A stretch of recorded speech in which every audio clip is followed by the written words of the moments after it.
Hello बच्चों, last lecture में हम लोगों ने ट्रिग्नोमेट्रिकल इक्वेशन स्टार्ट किया था। ट्रिग्नोमेट्रिकल इक्वेशंस के बेसिक फार्मूले और कुछ क्वेश्चंस उसके हिसाब से हम लोगों ने डिस्कस किया था।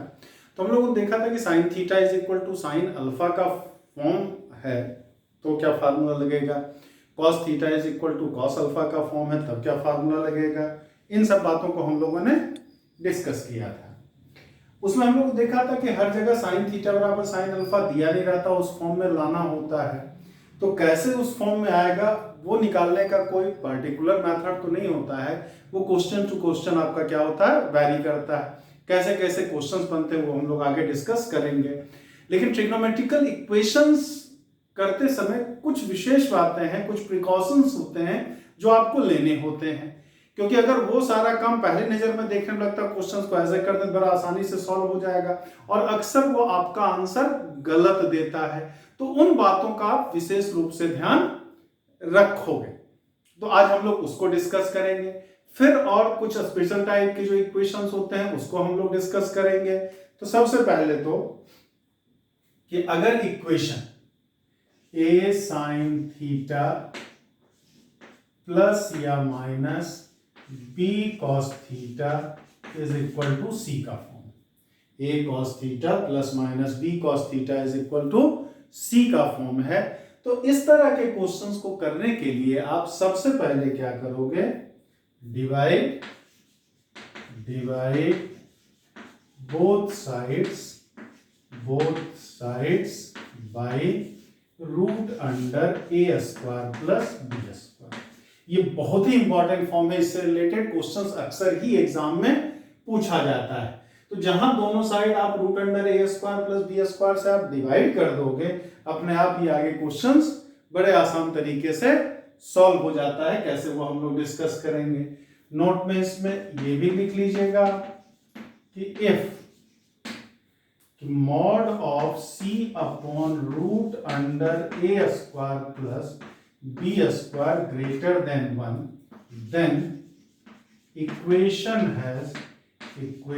has no solution। हमने क्या root under a square plus b square से डिवाइड करेंगे तो इधर सी upon root under a square plus b square आ जाएगा। तो अगर सी upon root under a square plus b square का मॉडुलस 1 से ज्यादा आ गया तो उस इक्वेशन का कोई सॉल्यूशन नहीं होता है। जैसे हम एग्जांपल के तौर पे बात करें कि कह दिया सॉल्व 3 sin x प्लस 5 या 4 cos x is equal to 7। इस इक्वेशन को सॉल्व करना है। तो यहाँ a की जगह हमारा कितना है 3 है, b की जगह कितना है 4 है और c की जगह कितना है 7 है। तो c upon root under a square plus b square करेंगे, ये कितना आ जाएगा 7/5 आ जाएगा, जो कि ग्रेटर देन 1 है।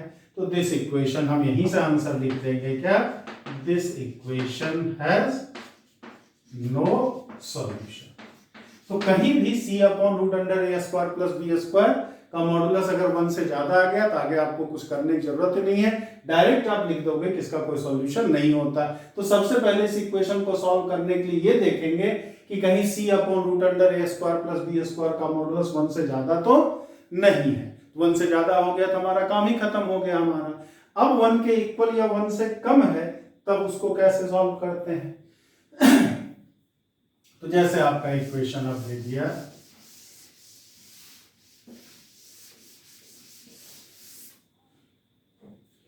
कि √3 sin x plus cos x is equal to 1, इसको हमें सॉल्व करना है।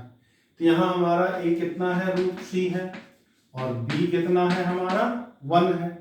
तो अब यहां दोनों root under a square plus b square हम करेंगे, ये 3 + 1 कितना हो गया 2 हो गया हमारा। अब 2 से दोनों साइड डिवाइड कर दें तो √3/2 sin x plus 1/2 cos x is equal to 1 हो गया, हम 1/2 हो गया। अब यहाँ 1/2 है तो कोई दिक्कत नहीं है हमारा। अब हम √3/2 को क्या लिख सकते हैं, sin π/3 लिखा जा सकता है। तो sin π/3 sin x is equal to cos π/3 cos x is equal to 1/2 हो गया।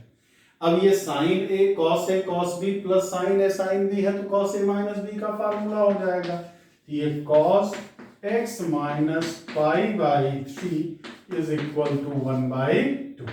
तो cos ऑफ x माइनस π/3 को हम लोग क्या cos π/3 लिख सकते हैं। अब ये cos theta is equal to cos alpha का फॉर्म आ गया हमारा, सॉरी ये π/3 हो गया हमारा। ठीक, तो cos a माइनस b का फार्मूला हमारा हो गया ये। तो क्या आ जाएगा, x minus π/3 is equal to 2m pi plus minus π/3 means x is equal to 2m pi plus minus π/3 plus π/3, मतलब कि x का वैल्यू एक 2m pi हो जाएगा और एक x का वैल्यू 2m pi प्लस 2π/3 आ जाएगा। माइनस वाला लेंगे तो ये हमारा क्या हो जाएगा, इसका आंसर हो जाएगा हमारा।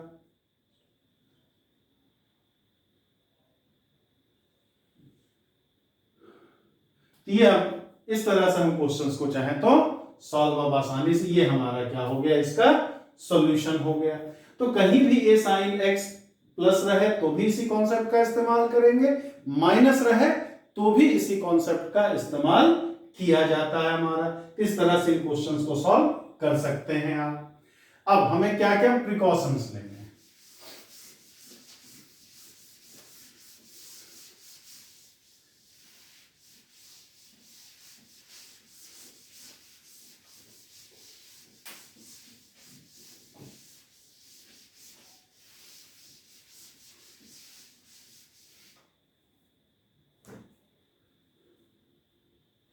अब यहां देखिए, सबसे पहले never square both side of the equation when solving trigonometrical equation या अलजेब्रिक इक्वेशन के लिए बात लागू होती है आपकी।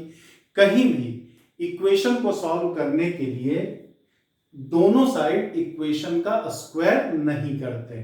स्क्वायर करने से हमेशा हमें क्या होता है, रूट एक्सट्रेनियस रूट मिलता है, मतलब कुछ ऐसे वैल्यू आपके सॉल्यूशन में मिल जाएंगे जो आपके इक्वेशन को तो सेटिस्फाई कर रहा होगा, इक्वेशन आपके सॉल्यूशन में तो आ रहा होगा लेकिन वो इक्वेशन को सेटिस्फाई नहीं कर रहा होगा। तो जैसे अगर हम बात करें कि sin x plus cos x is equal to 1, इसको अगर हमें स्क्वायर, इसको हमें सॉल्व करना है। अब हमने क्या कर दिया, दोनों साइड स्क्वायर कर दिया, तो sin x plus cos x का whole square is equal to 1 हो जाएगा। ये sin square x plus cos square x plus 2 sin x into cos x is equal to 1 मिल गया। ये 1 2 sin x cos x sin 2x हो जाएगा, sin 2x is equal to 1, मतलब sin 2x is equal to 0। sin 2x 0 मतलब कि 2x is equal to क्या हो गया, n पाई हो गया। तो x इज इक्वल टू कितना, n पाई/2 हो गया। तो इस इक्वेशन का सॉल्यूशन हमें क्या मिल गया, n पाई/2 मिल गया हमारा। अब इसमें कहीं कोई गलती तो नहीं है हमारा, लेकिन सारा प्रोसेस सही है, प्रोसेस में कोई प्रॉब्लम नहीं है, प्रॉब्लम आंसर में है हमारा। किसी इक्वेशन का रूट आप किसको कहते हो, root of the equation is the values of variable which satisfies the given equation हमारा। ठीक, बाकी आपका रूल रेगुलेशन कितना सही है, मेथड कितना सही है, उससे कोई लेना देना नहीं होता। इक्वेशन का रूट है अगर, तो इक्वेशन को सेटिस्फाई करना चाहिए हमारा। तो यहां प्रॉब्लम क्या है कि अगर n की वैल्यू हमने 0 रखा तब तो x इज इक्वल टू हमारा 0 ही आएगा। n का वैल्यू 1 रखेंगे तो x π/2 आएगा, n का वैल्यू 2 रखेंगे तो x पाई आ जाएगा। अब अगर यहां पे हम 0 रखें, x इज इक्वल टू 0 रख के चेक करें, तो x अगर 0 रख देंगे तो sin 0 और प्लस cos 0, ये 1 आएगा, कोई दिक्कत नहीं। x अगर पाई बाई 2 रख देंगे तो sign pi by 2 plus cos pi by 2, sign pi by 2 1, cos pi by 2 0, ये भी सही है, ये भी सही है। x इज इक्वल टू जब पाई रख देंगे तो साइन पाई प्लस कॉस पाई, तो साइन पाई 0, कॉस पाई -1, तो इसका वैल्यू तो -1 आ जाएगा, लेकिन है इधर क्या 1 है हमारा, तो ये तो सेटिस्फाई नहीं कर रहा ना, ये तो गलत हो गया ना हमारा। इसका मतलब यहाँ पर 0 पाई बाई 2 सेटिस्फाई किया है, लेकिन पाई सेटिस्फाई नहीं किया है। जनरल सॉल्यूशन क्या था?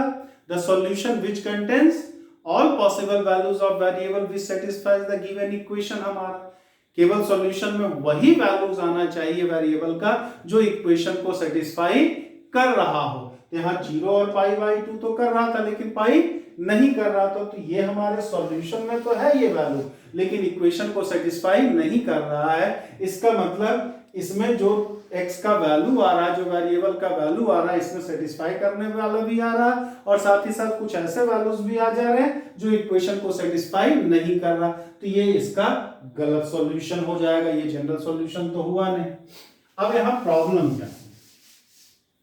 यही अगर हमारा रहता sine x plus cos x is equal to -1 रहता हमारा। अब यहाँ दोनों साइड स्क्वायर करते तो sine square x plus cos square x plus 2 sine x into cos x is equal to फिर 1 हो जाता है।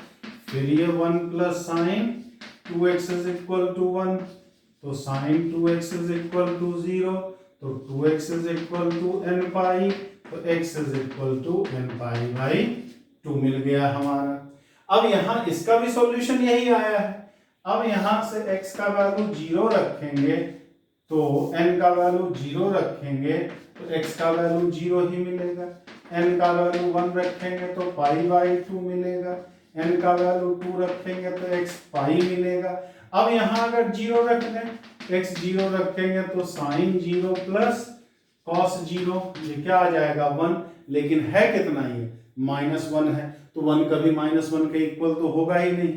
पाई बाई 2 रखेंगे तो भी सेटिस्फाई नहीं करेगा, लेकिन पाई ये गलत हो गया आंसर, ये भी नहीं सेटिस्फाई, पाई रख देंगे तो कर जाएगा साइन पाई 0 कॉस पाई -1 हमारा। तो जो इसको सेटिस्फाई कर रहा था इसको नहीं करेगा, जो इसको कर रहा था वो इसको नहीं करेगा हमारा। तो एक्चुअली हुआ क्या है, इधर 1 रहे चाहे -1 रहे, स्क्वायर करने पे तो हमारा sin 2x is equal to 0 इसमें भी आया था, इसमें भी आया था, तो फार्मूला तो हमारा इसके लिए लगा है ना, फार्मूला इसके लिए लगा है, तो इसको तो ये सारे वैल्यू सेटिस्फाई करेंगे, लेकिन स्क्वायर करने के बाद जो आया है वो तो इक्वेशन था नहीं, ओरिजिनल इक्वेशन तो ये था, तो इसको सेटिस्फाई करना जरूरी है हमारा, और इसको ये सॉल्यूशन सेटिस्फाई नहीं कर रहा, इसलिए ये गलत है हमारा। तो इसलिए स्क्वायर करने से आपको हमेशा क्या एक्सट्रेनियस रूट मिलता है, कुछ ऐसे मूल मिल जाते हैं जो आपके सॉल्यूशन में तो होगा लेकिन इक्वेशन को सेटिस्फाई नहीं कर रहा होगा, इसलिए कह रहे हैं avoid squaring as far as possible, if you square both sides of the equation then always verify your solution. जहां तक संभव हो दोनों तरफ वर्ग करने से बचते हैं, और अगर वर्ग करना आपकी मजबूरी हो ही जाए, बिना वर्ग किए काम ना चले, तो स्क्वायर करने के बाद जो सॉल्यूशन निकाले हैं उसको चेक जरूर कर लिया जाता है वो इक्वेशन को सेटिस्फाई कर रहा है कि नहीं कर रहा। तो सवाल ये होता है कि ये तो गलत मेथड हो गया, तो इसको हम सॉल्व कैसे करेंगे। तो इस इक्वेशन को सॉल्व करने का प्रोसेस हम लोग पहले देख चुके हैं, क्या है sine x plus cos x is equal to 1, ये a sine x plus b cos x is equal to c का ही तो फॉर्म है, तो under root a square plus b square से डिवाइड कर दें, इसको हम 1 by root 2 sine x plus 1 by root 2 cos x is equal to 1 by root 2 लिख सकते हैं। ये हो गया sign pi by 4 sine x plus cos pi by 4 cos x is equal to 1 by root 2।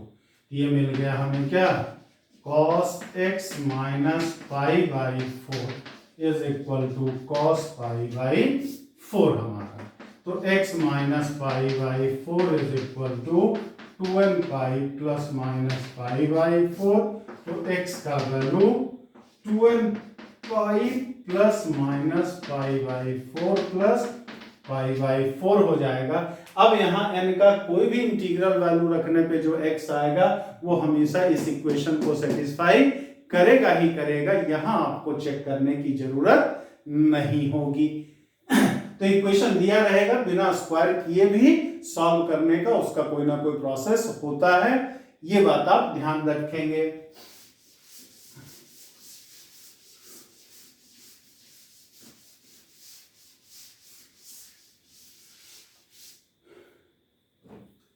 दूसरा क्या ध्यान में प्रिकॉशन लेना होता है आपको, never cancel common variable terms which in product in both sides of the equation. Variable terms जो दोनों साइड प्रोडक्ट में हो, सेम टर्म हमारा, उसको कभी कैंसिल नहीं किया जाता। कैंसिल करने से हमेशा क्या होता है, रूट का लॉस होता है। स्क्वायर करने से आपको एक्स्ट्रा रूट मिल गया था, तो जब कैंसिल करेंगे तो रूट का लॉस हो जाएगा। जैसे हम एग्जांपल लें कि हमें सॉल्व करना है, solve sine 2 theta is equal to cos theta है हमारा। अब इसको सॉल्व करना है तो इसको हम 2 sine theta into cos theta is equal to cos theta कर दिया। कॉस थीटा से कॉस थीटा कैंसिल कर दिया, तो 2 sine theta is equal to 1। It means sine theta is equal to 1/2 मिल गया। तो theta is equal to n pi plus minus 1 to the power n पाई/6। ये इसका सॉल्यूशन मिल गया हमारा। ठीक, अब यहां ध्यान दीजिए, n का वैल्यू 0 रखेंगे तो थीटा हमें पाई/6 मिलेगा। n का वैल्यू 1 रखेंगे तो थीटा 5 पाई/6 मिलेगा। n का वैल्यू 2 रखेंगे तो थीटा 13 पाई/6 मिल जाएगा। मतलब कुल मिलाकर के पाई/6 के बाद सीधे 5 पाई/6 आ गया। अब अगर हम थीटा का वैल्यू पाई/2 लें तो पाई/2 इस इक्वेशन में रखेंगे तो साइन 2 पाई/2 कॉस पाई/2, साइन 2 पाई 0 0 0 आ रहा, सेटिस्फाई कर रहा है हमारा। तो ये पाई/2 अगर इस इक्वेशन को सेटिस्फाई कर रहा है तो पाई/2 तो इसका आंसर होगा, पाई/2 तो इसका आंसर होगा, इसका सॉल्यूशन है हमारा, इसका रूट है। लेकिन पाई/2 इसमें तो हमारा नहीं आ रहा है, यहाँ पाई/6 के बाद सीधे 5 पाई/6 आ गया, और आगे बढ़ेंगे तो और वैल्यू बढ़ता ही जाएगा, पाई/2 नहीं आएगा। तो पाई/2 हमारे सॉल्यूशन में तो नहीं है, लेकिन इस इक्वेशन को सेटिस्फाई कर रहा है, तो इसके सॉल्यूशन में आना चाहिए ना हमारा। तो इस तरह से का जो वैल्यू है वो हमारा नहीं आ पा रहा। तो गलती हमसे कहाँ हुई है, यही कॉस थीटा कैंसिल कर करके। तो इसको करेंगे कैसे, तो ये प्रोसेस जो हो जाएगा वो गलत प्रोसेस हो जाएगा हमारा। इसको किया कैसे जाए, सवाल उठता है, इसको किया कैसे जाए। तो अब हमारा क्या है, sine 2 theta is equal to cos theta है, तो इसको हम 2 sine theta into cos theta is equal to cos theta लिख सकते हैं। तो 2 sine theta cos theta minus cos theta is equal to 0। तो कॉस थीटा अगर कॉमन ले लिए, ये 2 sine theta minus 1 is equal to 0, तो cos theta is equal to 0, या फिर 2 sine theta minus 1 is equal to 0। यहाँ से थीटा का वैल्यू 2n प्लस 1 पाई/2 आ जाएगा, और यहाँ sine theta is equal to 1/2, तो theta n pi plus minus 1 to the power n पाई/6 मिल जाएगा हमारा। तो ये वाला तो इसमें आया था, लेकिन ये सारे रूट्स कैंसिल करने पे नहीं आया था। तो ये गलत तरीका है, इसको सॉल्व करने का सही प्रोसेस ये है हमारा। एक बार अगर आप स्क्वायर कर दिए तब तो आपके पास एक बार चेक करने का भी ऑप्शंस है, लेकिन अगर कैंसिल कर दिए तो फिर वो बाद में सुधारने का उसको कोई मौका नहीं मिलता है। तो भूल करके भी इक्वेशन जब सॉल्व कर रहे हो तो कॉमन वेरिएबल टर्म्स कभी भी कैंसिल नहीं करेंगे, सबको एक साइड ले आकर के कॉमन लेंगे, उसके बाद उसको सॉल्व करेंगे, कैंसिल करके भी नहीं करेंगे। तीसरी बात,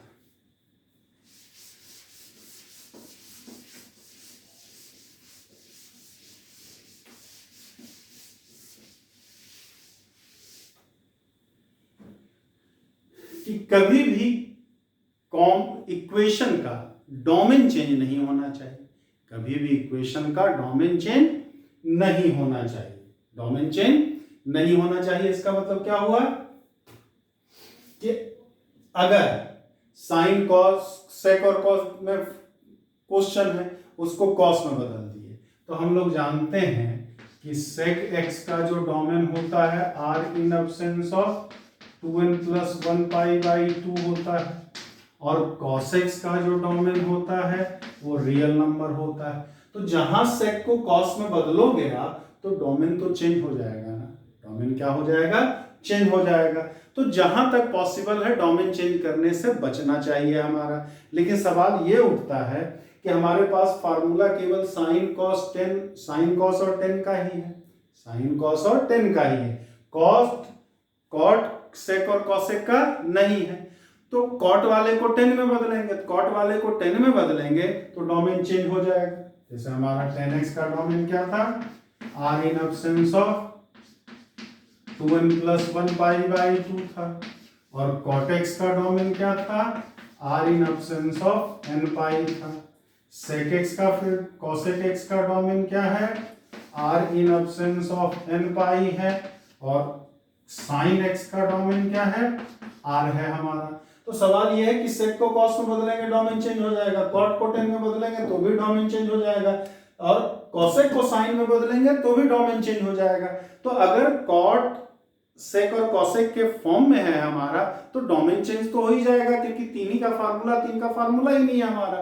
तो अगर उन तीनों में कॉट सेक और कॉसेक के फॉर्म में क्वेश्चंस रहेगा तो डोमेन चेंज करना हमारी मजबूरी हो जाएगी, क्योंकि उन तीनों को जो जिसका फार्मूला पता उसमें बदलेंगे। तो इसका क्या तरीका है कि जब भी किसी इक्वेशन का अगर आप डोमेन चेंज करते हो, जब भी किसी इक्वेशन का डोमेन चेंज करते हो तो चेंज करने के बाद में जो सॉल्यूशन आता है उस सॉल्यूशन को ओरिजिनल इक्वेशन जो दिया हुआ है उसमें वेरीफाई कर लेना जरूरी होता है, चेक कर लेना जरूरी होता है कि हमारा जो सॉल्यूशन आया है वो गिवन इक्वेशन को सेटिस्फाई कर भी रहा है कि नहीं कर रहा। या इसको दूसरे तरीके से समझ सकते हैं आप कि किसी भी इक्वेशन में अगर tan cot sec और cosec का टर्म है, किसी भी इक्वेशन में tan cot sec और cosec का टर्म है, तो अपने सॉल्यूशन को एक बार वेरीफाई जरूर कर लोगे कि हमारा जो सॉल्यूशन आया है वो इक्वेशन को सेटिस्फाई कर भी रहा है कि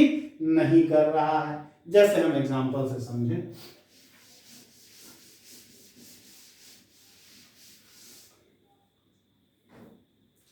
दे दिया हमारा solve equation, solve tan theta plus sec theta is equal to √3 दे दिया। इसको हमें सॉल्व करना है सॉल्यूशन। तो tan theta plus sec theta is equal to √3। तो tan थीटा को अगर हमने sin theta by cos theta लिखा, sec थीटा को 1 बाई cos थीटा लिखा इज इक्वल टू √3। तो sin theta plus 1 is equal to √3 cos theta आ गया। इसी को हम √3 cos theta minus sin theta is equal to 1 लिख सकते हैं। ये a cos theta minus b sin theta का फॉर्म आ गया। तो √a² प्लस b² कितना आ जाएगा, 2 आ जाएगा। तो 2 से अगर दोनों साइड डिवाइड कर दें, इसी को हम लिख लें √3/2 cos theta minus 1/2 sin theta is equal to 1/2। तो √3/2 हमारा जो हो जाएगा वो cos π/6 हो जाएगा, cos π/6 into cos theta minus sin π/6 sin theta is equal to 1/2। तो cos a cos b minus sin a sin b है, ये हो गया हमारा cos theta plus pi by 6 और 1/2 को cos पाई बाई 3 लिख सकते हैं। तो cos theta is equal to cos alpha का फार्मूला लगा लिया, theta plus pi by 6 is equal to 2n pi plus minus pi by 3।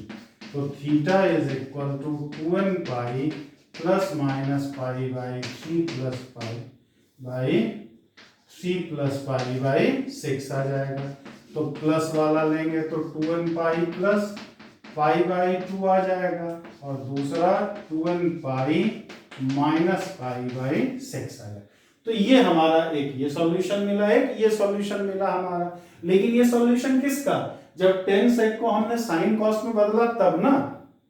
अब सवाल उठता है कि tan थीटा और sec थीटा क्या है? पाई बाई 2 के ऑड मल्टीपल पर डिफाइन नहीं होता है, लेकिन साइन और कॉस को कहीं कोई समस्या नहीं होती है। साइन इस इक्वेशन का तो डोमेन हमारा रियल नंबर हो जाएगा, क्योंकि साइन और कॉस हर जगह डिफाइंड होता है, लेकिन टेन और सेक तो हर जगह डिफाइंड नहीं होता है। टेन और सेक क्या है? पाई बाई 2 के ऑड मल्टीपल पर डिफाइंड नहीं होता है। यहाँ n का वैल्यू 0 रखेंगे तो पाई बाई 2 आएगा, n का वैल्यू 1 रखेंगे तो 5 पाई बाई 2 आएगा, n का वैल्यू 2 रखेंगे तो हमारा 9 पाई बाई 2 आ जाएगा। तो ये सब का सब जो आ रहा है पाई बाई 2 का ऑड मल्टीपल आ रहा है, और पाई बाई 2 के ऑड मल्टीपल पे ना तो 10 डिफाइंड होता है ना सेक डिफाइंड होता है। इसका मतलब सही आंसर, इसका आंसर केवल 2n pi minus pi by 6 होगा। 2n pi plus pi by 2 को हमें नेग्लेक्ट करना पड़ेगा, इसको फाइनल आंसर में नहीं लिखेंगे। लेकिन यही क्वेश्चन हमारा डायरेक्ट दे देता √3 cos theta minus sine theta is equal to 1। तो बस ये पार्ट ना दिया होता, बदलने का काम ना होता, डायरेक्ट ये दिया रहता। तब इस केस में इस इक्वेशन के सॉल्यूशन की बात करते तो ये भी इसका सॉल्यूशन सही होता, ये भी इसका सॉल्यूशन सही होता हमारा। क्यों? क्योंकि अब क्वेश्चन साइन और कॉस के फॉर्म में दिया है, साइन और कॉस को कहीं कोई समस्या नहीं है। ये क्वेश्चन भी आगे जाकर के यही बन गया है, लेकिन इसके सॉल्यूशन की बात करेंगे तो केवल ये सही आंसर होगा, ये सही आंसर नहीं होगा। और दूसरे क्वेश्चन की एक बात करें,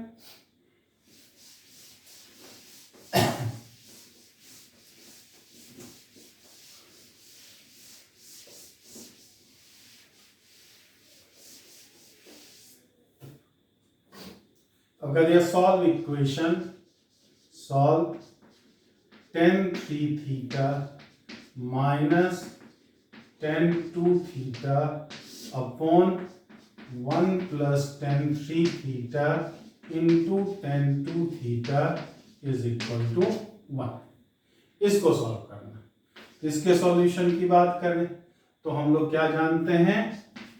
tan A minus tan B upon 1 plus tan A into tan B को 1 लिखते हैं। तो A वाला काम 3 थीटा कर रहा, B वाला काम 2 थीटा कर रहा। tan A minus tan B upon 1 plus tan A tan B है, ये tan 3 theta minus 2 theta is equal to 1। तो tan theta is equal to 1 को हम 10 पाई बाई 4 लिख सकते हैं। तो थीटा हमारा क्या आ जाएगा? n pi plus pi by 4। ये चीज आ गया हमारा, ये आंसर आ गया। लेकिन अब ये ऑप्शंस में दिया हुआ है, ये नहीं कि तुरंत आंख बंद करके वो लगा दिया ये सॉल्यूशन हो गया। हमने क्या बोला? इक्वेशन में एक भी टर्म tan cot sec और cosec का हो तो सॉल्यूशन को वेरीफाई जरूर कर लिया जाता है कि वो सेटिस्फाई कर भी रहा है कि नहीं कर रहा है। तो अगर हम n का वैल्यू 0 रखेंगे तो theta is equal to pi by 4 आ जाएगा। अब यहां रख के देख लें तो tan 3 pi by 4, tan theta की जगह पाई बाई 4 रखेंगे तो ये पाई बाई 2 हो जाएगा। 1 plus 10 3 pi by 4 into 10 pi by 2। हम लोग क्या जानते हैं कि 10 पाई बाई 2 जो होता है वो इन्फिनिटिव को अप्रोच करता है। तो अगर ये इन्फिनिटिव आ गया, एक टर्म इन्फिनिटिव आ गया, तो इसका मतलब कि टोटल को इन्फिनिटिव ही कर देगा हमारा। ठीक, ये कभी भी 1 के इक्वल नहीं हो सकता है हमारा। ठीक, n का वैल्यू अगर 1 रखेंगे तो theta is equal to 5 pi by 4 आ जाएगा। फिर 2 थीटा करेंगे तो 5 पाई बाई 2 आएगा।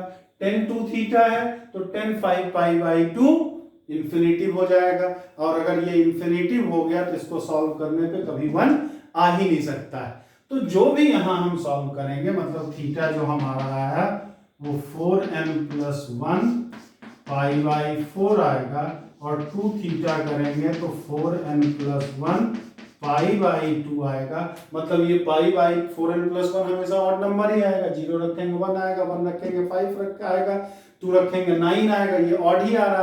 तो theta odd 2 theta odd multiple of pi by 2 है, पाई बाई 2 का विषम गुणज है, और इक्वेशन में tan 2 थीटा का टर्म है, और तो ये वाला टर्म पाई बाई 2 के ऑड मल्टीपल पर डिफाइंड ही नहीं होगा हमारा। तो जो एक ही यही सॉल्यूशन आ रहा है, और ये सॉल्यूशन इस इक्वेशन को सेटिस्फाई कर नहीं रहा है, मतलब इसका क्या होगा, नो सॉल्यूशन। इस इक्वेशन का कोई भी हल नहीं है, कोई भी सॉल्यूशन नहीं है हमारा।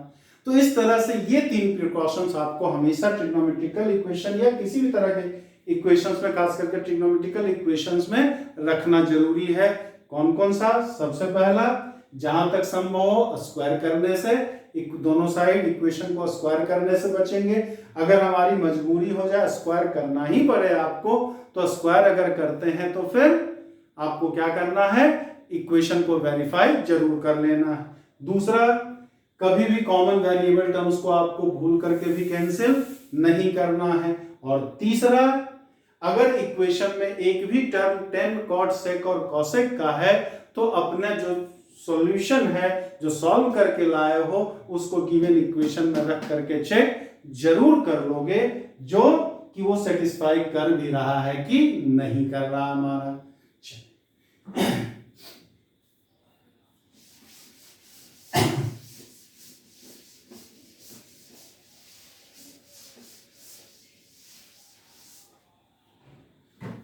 अब अगर दो इक्वेशन एक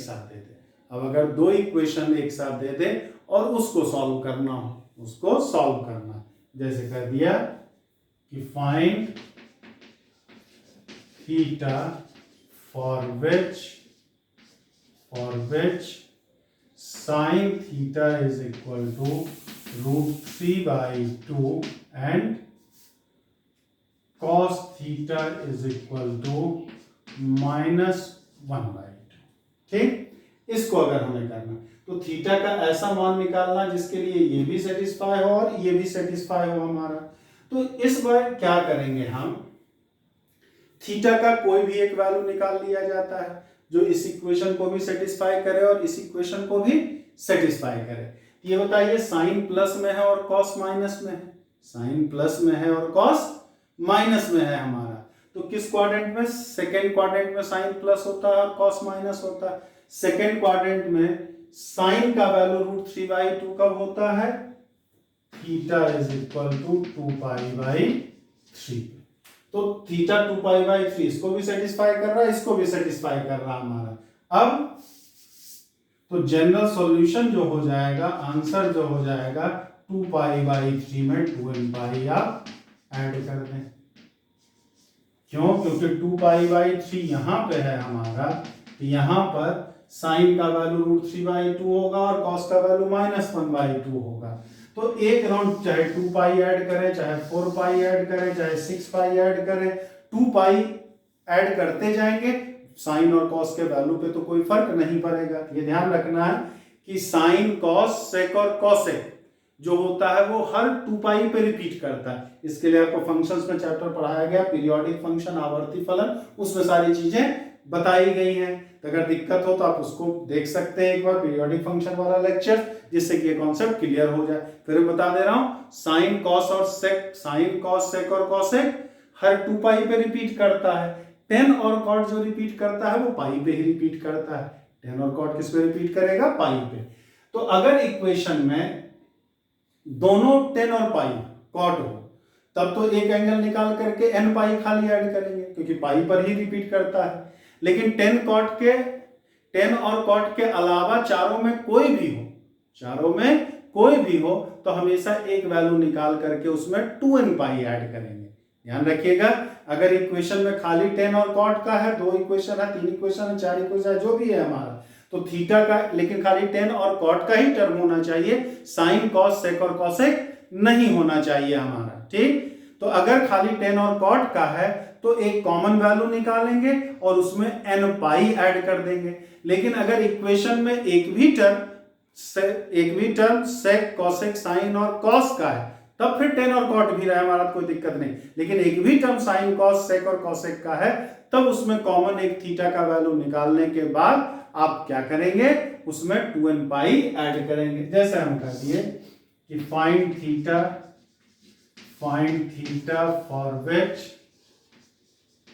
for which tan theta is equal to 1 by root 3 and cot theta is equal to root 3। ये तो दोनों प्लस में हमारा किस में होता है, फर्स्ट या थर्ड में, तो कोई एक वैल्यू ले लें हम, तो थीटा इज इक्वल टू क्या आ जाएगा, पाई बाई 6 आ जाएगा। तो आंसर इसमें क्या लिख देंगे, n pi plus pi by 6 लिख दिया जाएगा हमारा। मतलब जो भी हो एक कॉमन वैल्यू निकाल करके उन सब का पीरियड निकाल करके आपको क्या करना है, n से उसको मल्टीप्लाई कर देना है। साइन कॉस का पीरियड 2 पाई है तो 2 पाई को n से मल्टीप्लाई किया, टेन और कॉट का पीरियड पाई है तो उसको हमने पाई को क्या किया, n से मल्टीप्लाई करके जो कॉमन सॉल्यूशन आया था वो लिख दिया है। अब जैसे मान लीजिए they they find value of theta for which sine theta is equal to 1 by root minus 1 by root 2, tan theta is equal to 1 और cos theta is equal to minus 1 by root 2 लिख दिया। तो sign और cos minus में और ten plus में, ऐसा third quadrant में होता है। ऐसा क्या होता है, थर्ड क्वाड्रेंट में। तो थर्ड क्वाड्रेंट में टेन थीटा कहां पर होगा, 5 पाई बाई 4 पे होगा। साइन 5 पाई बाई 4 भी minus 1 by root 2, cos 5 pi by 4 भी माइनस 1 बाई रूट 2 और टेन 5 पाई बाई 4 1 हो जाएगा। अब यहाँ टेन तो है लेकिन साथ ही साथ साइन और कॉस भी है, तो आंसर अब यहाँ क्या होगा, 2n pi plus 5 pi by 4 कर देंगे हम। अगर एक में भी साइन कॉस भी इस्तेमाल है हमारा तो उस केस में 2n पाई ऐड किया जाता है, कुल मिला के पीरियड इस्तेमाल किया जाता है हमारा। ठीक, क्योंकि साइन टेन और कॉट तीनों का पीरियड जब कंबाइंड पीरियड निकालेंगे तो वो 2 पाई आएगा। तो कंबाइंड पीरियड निकाल करके उसमें n मल्टीप्लाई कर देंगे और कॉमन वैल्यू को उसमें ऐड कर देंगे आप। ये आपका पीरियड कैसे निकाला जाता है उसके लिए आप पीरियोडिक फंक्शंस वाला लेक्चर्स देखेंगे आप। ये आपका इस छोटी छोटी बातें हैं जो ट्रिग्नोमेट्रिकल इक्वेशंस में आपको ध्यान देने की जरूरत होती है।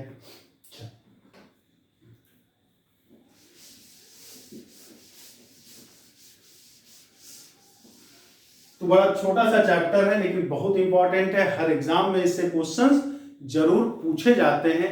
आसान क्वेश्चंस भी बनते हैं और कठिन भी क्वेश्चंस इसके बनते हैं। लेकिन सबसे खास बात यह है कि अगर थोड़ा सा दिमाग लगाया जाए तो इसके ज्यादातर questions heat and trial method से लग जाते हैं। जो ऑब्जेक्टिव क्वेश्चंस इसका बनता है या वही पूछा जाता है, क्योंकि टाइम ऑब्जेक्टिव में बहुत कम देता है, तो ऐसा क्वेश्चंस ही इसका इन जनरल पूछा जाता है जो आसानी से आप हीट एंड ट्रायल मेथड से लगा सको। तो नेक्स्ट लेक्चर में हम लोग इसके जब क्वेश्चंस को डिस्कस करेंगे तब देखेंगे सब्जेक्टिवली कैसे सॉल्व करेंगे और ऑब्जेक्टिव मेथड से उसी क्वेश्चन को सॉल्व करना है तो कैसे सॉल्व किया जा सकता है। तब तक के लिए जय हिंद, जय भारत।